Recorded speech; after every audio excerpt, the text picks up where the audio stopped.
प्राणनाथ, अब तो 13 वर्ष बातों ही बातों में व्यतीत हो गए। अब हम यहाँ पर 1 वर्ष और रहेंगे और इस वर्ष के अंत तक अयोध्या लौट चलेंगे। हाँ प्रिय, तुम ठीक कह रही हो। 13 वर्ष तो ईश्वर की कृपा से बातों ही बातों में व्यतीत हो गए हैं और बड़े बड़े ऋषि मुनियों के दर्शनों का सौभाग्य प्राप्त हुआ है। हे नाथ, अयोध्या में तो हमारा इंतजार हो रहा होगा और भाई भरत तो बहुत ही व्याकुल हो रहा होगा। उसके लिए तो एक दिन 1 वर्ष के समान लग रहा है। वास्तव में मैं भाई भरत के भ्रातृत्व प्रेम और भक्ति से अति प्रसन्न हूँ। हे देवता, मनुष्य मुनि, चराचर के स्वामी, मैं आपसे प्रभु की तरफ पूछता हूँ कि ज्ञान, मोह, माया, वैराग्य तथा उसकी भक्ति को बतलाइए, जिसके कारण मनुष्य की गति आपके चरणों में होती है। हे लक्ष्मण, आज तो बड़े गूढ़ रहस्य की बात पूछ रहे हो। यदि तुम्हारी यही इच्छा है तो सुनो। ज्ञान वो है जिसमें मान आदि एक भी ना हो, तो जो ब्रह्मा को समान रूप से देखता हो। हे तात, उसी को प्रेम वैराग्य कहना चाहिए, जो अपनी सारी सिद्धियों को तिनके के समान त्याग चुका हो। धर्म के आचरण से वैराग्य उत्पन्न होता है। माया के बारे में जानना चाहते हो तो मैं और मेरा, तू और तेरा, यह सब संसार की माया है जिसने सब जीवों को अपने वश में कर रखा है। जहाँ तक मन जाता है उसे माया कहना ही माया की परिभाषा है। हे प्रभु, ईश्वर का भी भेद बतलाकर कहिए, जिसके आपके चरणों में मनुष्य की गति होती है। हे लक्ष्मण, जो माया को, ईश्वर को और अपने स्वरूप को नहीं पहचानता उसे जीव कहना चाहिए। मोक्ष देने वाला तो सबसे परे है और माया की प्रेरक भक्ति है, जो भक्तों को सुख देने वाली है। इस प्रकार की भक्ति प्रसन्न रूप से करनी चाहिए। हे तात, मेरी भक्ति अनुपम और सुख की मूल है। वह तभी मिलती है जब मनुष्य प्रसन्न रूप से भक्ति करता है। इसका सुगम उपाय यही है कि मनुष्य को ईश्वर के चरणों में प्रेम हो। मन, वचन और कर्म से भजन करने का नियम हो। जो मुझको ही माता, पिता, गुरु, भाई, पति आदि जाने और वेदों की रीति के अनुसार अपने अपने कर्मों में लगा रहे। इस प्रकार की भक्ति से मैं अति प्रेम करता हूँ। हे प्रभु, आज तो आपने मोक्ष का रास्ता ही बतला दिया। मैं अयोध्या चलकर इसका प्रचार प्रसार करूंगा।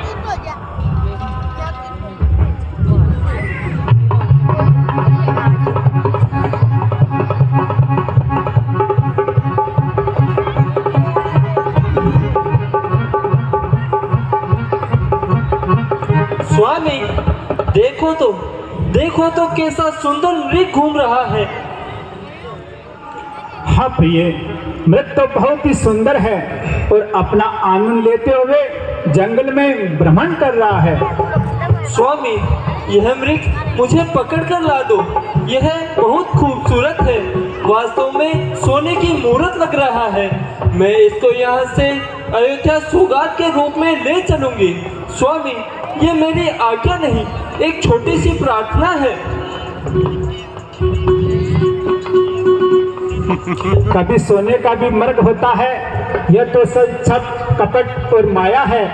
यदि मैं इसको पकड़ने नहीं जाता हूँ तो देवताओं का मनोरथ पूर्ण नहीं होगा। अच्छा प्रिय, तुम उदास ना हो, मैं अभी इस मर्ग को पकड़ कर लाता हूँ।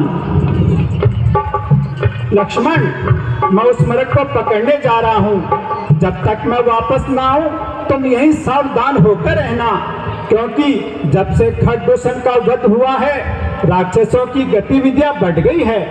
हम में से कोई भी असावधान रहा तो शूर्पणखा के नाक का खून अवश्य रंग लाएगा। जो आज्ञा भ्राता जी।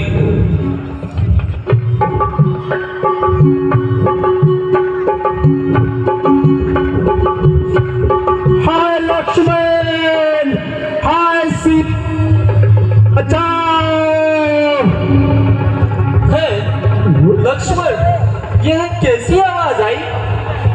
हाँ, सुनता हूँ माता जी। किसी ने मेरा नाम लेकर मुझे आवाज लगाई है। किसी ने क्या? यह तो तुम्हारे भाई की ही आवाज है। माता जी, यह उनकी आवाज नहीं है। कोई राक्षस हमसे मैदान खाली करवाने के लिए हमें धोखा देना चाहता है। नहीं नहीं लक्ष्मण, तुम जल्दी जाओ और देखो उन पर कैसा संकट आन पड़ा है। हे लक्ष्मण, तुम जल्द जाओ, भ्राता तुम्हें बुला रहे। भाई के थके हुए बाजू भाई की बाट निहार रहे। भगवान न जाने मेरे सुख कितने कष्टों के मुख में है। देवर इसमें संदेह नहीं, प्राणेश हमारे संकट में है।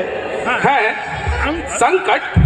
भला उन पर संकट का क्या काम माता जी, जिनकी भ्रुकुटी के एक इशारे पर संकट से सारा संसार छूट सकता है, सारे जगत पर विपत्ति का पहाड़ टूट सकता है। भला उन पर संकट का क्या काम माता जी? अरे आज ये तू कैसी बातें कर रहा है? भाई को विपत्ति में फंसा देखकर तेरा हृदय व्याकुल नहीं होता और भाई की रक्षा का ख्याल नहीं आता? हे माता जी, उनकी रक्षा का ध्यान और मैं करूं? करे रक्षा गडरिये की, नहीं ये काम बकरी का। मैं उनकी क्या रक्षा करूं जो रक्षक है त्रिलोकी का। ये वन विशाल है व्याघ्रकाल, भय चारों ओर अंधेरा है।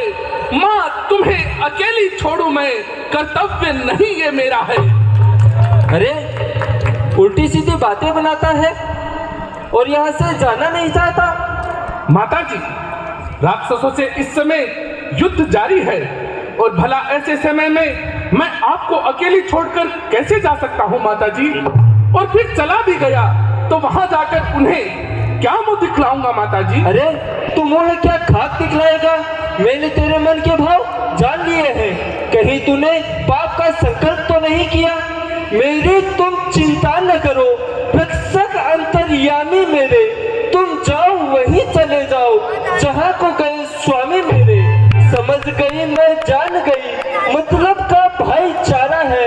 अवध छोड़ जो आए हो, कुछ मतलब और तुम्हारा है। हे माता जी, आज मैं ये क्या सुन रहा हूँ आपके मुख से? क्या मेरे कर्म और वाणी से कोई अनुचित संकेत हुआ है? कहीं मेरी चेष्टा कलंकित तो नहीं हुई? 13 वर्ष इन्हीं वनों में बीत जाने के बाद, आज मुद्दत के बाद आपकी जुबान पे ये सब कैसे आए माता जी? कहिए तो सही माता जी, ऐसा कौन सा चिन्ह मेरे मुख पर आपको नजर आता है? आज तो अवश्य ही भाई के विनाश की कामना करता है और इसी नीच विचार से यहाँ से जाना नहीं चाहता और धर्म का सामना करता है। इस मिथ्या और निंदित आरोप के लिए माता माता का ही संबोधन काफी है।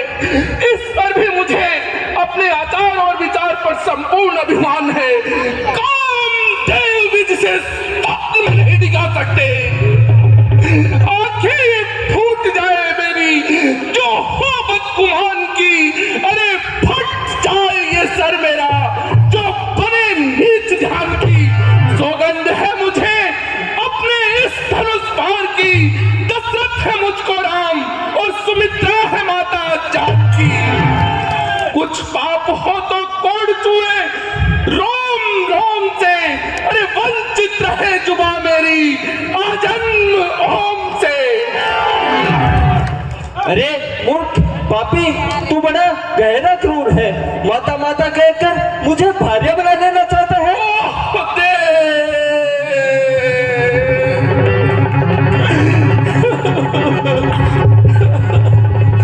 अब तो तू ही साक्षी हो, एक माता का अपने पुत्र के प्रति इतना शुद्ध विचार जो भाभी को जननी समझता हो वो ऐसा काम ही होगा कि माता का भी होगा। धिक्कार है मुझे जो भाभी को माता की दृष्टि से ना देखूं। ये सब छल कपट की बातें हैं लक्ष्मण। माता तुम मुझे समझते हो तो आज्ञा मानो माता की। मैं आज्ञा तुमको देती हूँ, जाओ सुधी लो अपने भ्राता की। भाव छुप सकता नहीं, तू चाहे कितनी भी तदबीर कर, मैं ना मानूंगी लक्ष्मण, चाहे रख दे कलेजा छीन कर। अरे पापी कुकर्मी, तेरी इच्छा कभी पूरी नहीं होगी। मैं जहर पी लूंगी, पहाड़ पर से नीचे गिर जाऊंगी, मगर तेरे हाथ हरगिज नहीं आऊंगी। क्यों न कहो कि कुकर्मी, किसी कवि ने सच ही कहा है। अरे विनाश काले विपरीत बुद्धि। अब करूं तो मैं क्या करूं, घड़ी आई है खोटी, वो भी दो रस्तों से आई है। न जाने में भलाई है, न रहने में भलाई है। उधर जाना है नादानी, अरे इधर रहना ढिठाई है। गया तो जग हंसाई है और रहा तो बेहयाई है। अच्छा माता, आपके इतना वज्र प्रहार करने पर भी मैं आपके चरणों में पूज्य भाव रखता हूं और अपने भाई की आज्ञा का उल्लंघन करता हूं। परंतु याद रहे माता, आप इस रेखा के बाहर कदापि ना आना।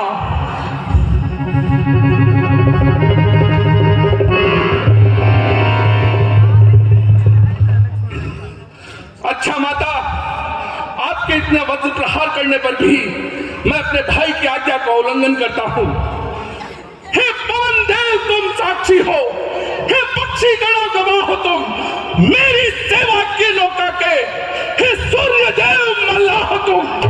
आज्ञा पालन करता हूं, बस इतना है संतोष मुझे। मेरे रघुराई अगर उलाहना दे तो तुम बतलाना निर्दोष मुझे।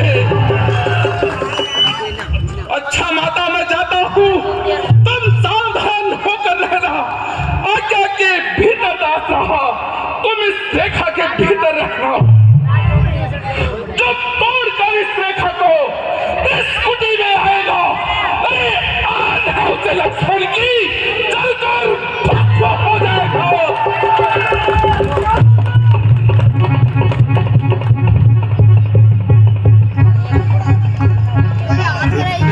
बजाऊंगे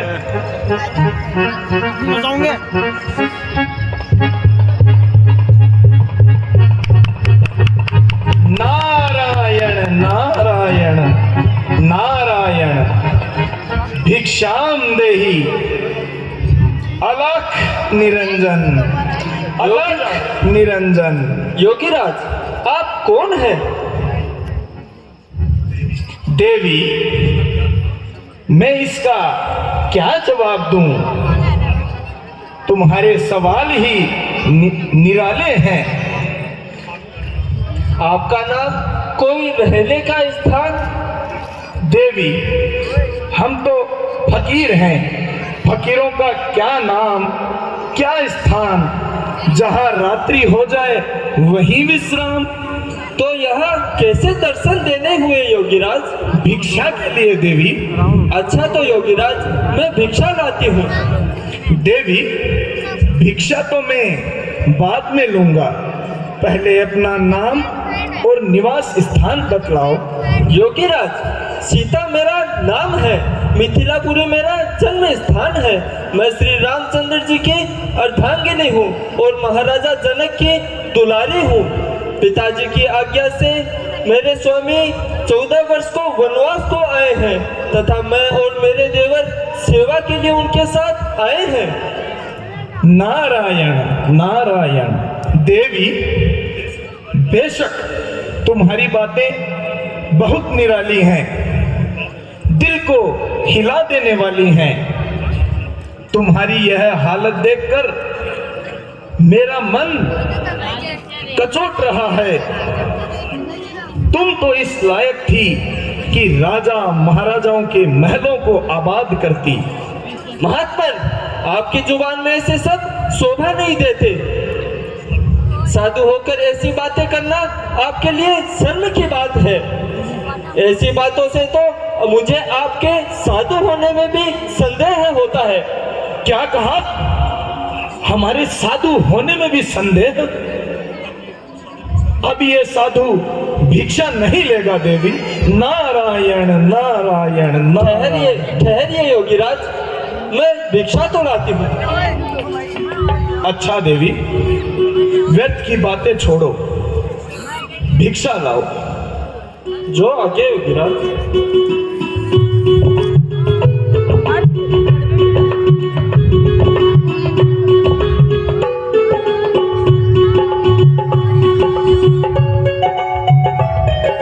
नारायण नारायण नारायण। अलख निरंजन, अलख निरंजन। लीजिए योगीराज, ये कंदमूल फल हाजिर है।